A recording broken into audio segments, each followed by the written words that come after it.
Yo, what is up? We are back on the test server 1.5 test server. This is the UDES 14.5 tier 8 regular tech tree Swedish medium tank. But before we start with our reaction video, let's go and check out. Click on your name and it takes you to a new interface. Your personal reserves are up here. It's still the same personal reserves interface, but they've remapped it and I made it this way. This is a much better interface. Here it shows you how much new Watt premium account you have. I have 2 days of this. So you have standard account and you have a Watt premium account.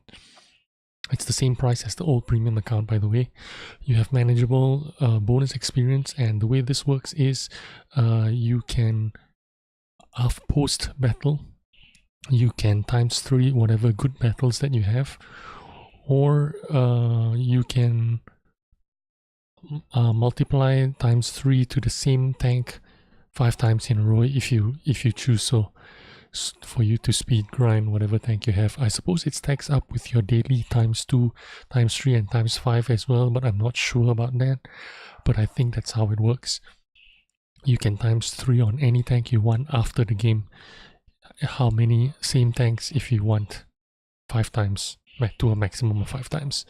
Reserve stock is your credits that you earn. 10% of the total credits that you earn for every game goes to your reserve stock, and your reserve stock opens up at the end of the week. At the end of every week it opens up, and it will be added to your normal credits to a maximum of 750,000 credits. Premium missions, you get daily missions every day for this new premium account, and it's quite reasonable. Win a battle, 50,000 credits. You get ×3 for your crew, whatever. 25 bonds, pretty good. Exclude maps. I think within your regular account you get to exclude 1 map, and with Watt premium account you get to exclude 2 maps. For every 4 hours you can change the maps. So if, let's say, you're on a light tank session, just playing light tanks for 4 hours, you can exclude, let's say, Himmelsdorf and Ensk, and if you choose to exclude it, you can reset it again every 4 hours. So if you're going to play light tanks for 4 hours, you can exclude Himmelsdorf if you like, or Himmelsdorf and Ensk, or whatever you like. So that's how those work. Let's get on to the gameplay.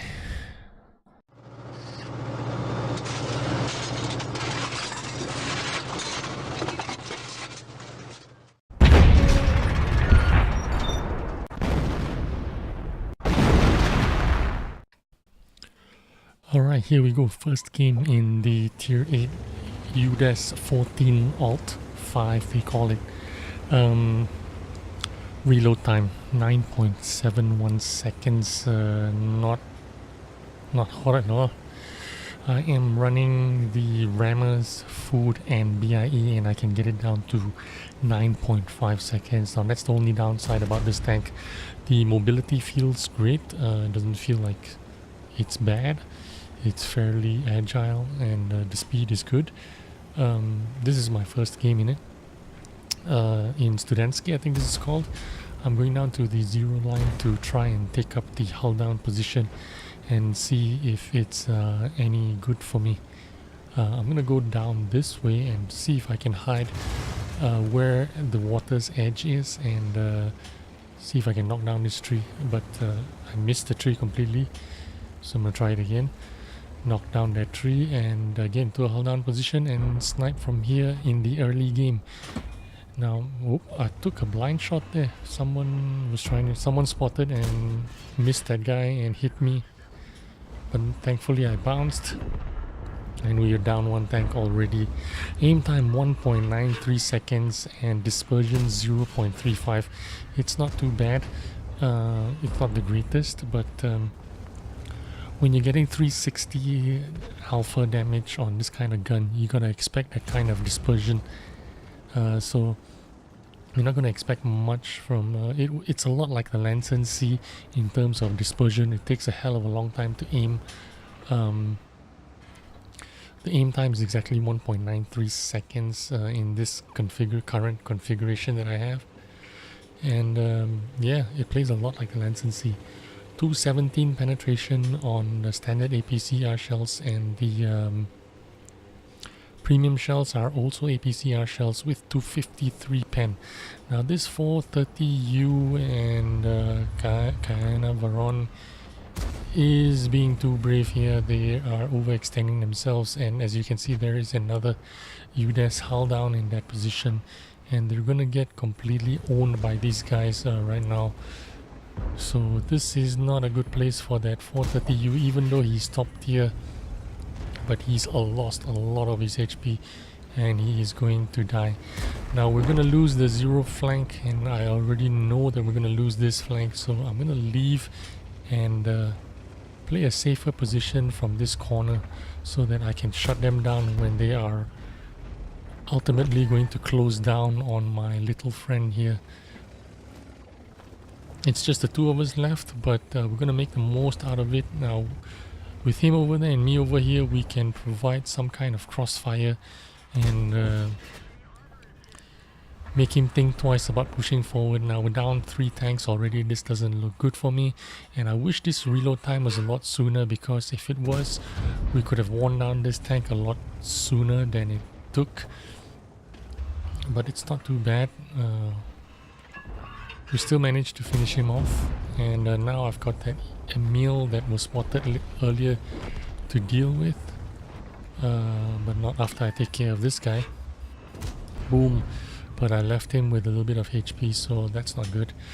We are down 4 tanks, 3 to 7. This game looks like a loss, but we're not going to give up without a fight, so we're going to see what we can do. I take a hit from the Action X, but that's okay. I did manage to finish him off, so let's see if I can help out my teammate here. The Emil, he is holding out for a long time, so kudos to him. A good job on his part. He has held out for as long as he can, and he's still alive. So I'm gonna see if I can spot this guy, or if I can spot any guy. There he is. I can't fight him, so I've got to back off. I've taken a hit, repair quickly, and back off. Now the tank feels just like a Lansen. Doesn't feel bad at all performance-wise, but the only downside, like I said, was that reload time. Of course, we are on the common test server, so there is a probability that they will reduce this reload time, because I think currently 9.71 reload time, and if you have BIA crew, 9.5 seconds is kind of too slow. I think it should be around the 8+ second range. That would make it more acceptable and more competitive. Now basically the game is almost over. We managed to pull it back because we held our own here, while the western side managed to push forward and win on that side. Well, it's still a close game, 11-8. We haven't won it yet, but you can see where this is going. It's a very good first game for me. I'm gonna do over 2000 damage, I guess, which is very acceptable for a tier 8 medium tank, I guess. With the kind of alpha damage that you get, 360 is really good. Also the mobility, 55 forward speeds and 20 on reverse. That's pretty good for a medium tank. It's not bad. It's not the greatest, but it's not bad at all. Gun depression, 6 degrees if you're hull down. So you got something to work with, but although it says we have... It went into siege mode just now, but I didn't see how that siege modes work like the TDs of the UDES TDs, so I don't know how that worked. Anyway, the game is over. I'm lifting my barrel up because there really is no time for me to catch up with those guys on the west side, although I give it my darnest, but I'm not going to catch up with those guys. The game is over. There is no hull armor to speak of in this tank. 35 in the front, 35 on the side. There is a little bit of armor frontally, 66 on the front, but don't expect much in terms of blocking, because that's not what these tanks are meant to do. You're meant to use the slope armor to get a little bit of bouncy stuff, I guess, but that is not going to happen very often. This is a second class game for me. Not too bad tank at all. Actually, it's going to be, if you're going to have to grind this tank through the tech tree, it's not going to be that bad. It's kind of fun actually. And there you go, there's 8,000 credits that I can put into my piggy bank, you call it, which you can collect by the end of the week. It'll open for you. So that's how that piggy bank thing works. Thanks for watching. I'll see you on a tier 9 video. Bye bye.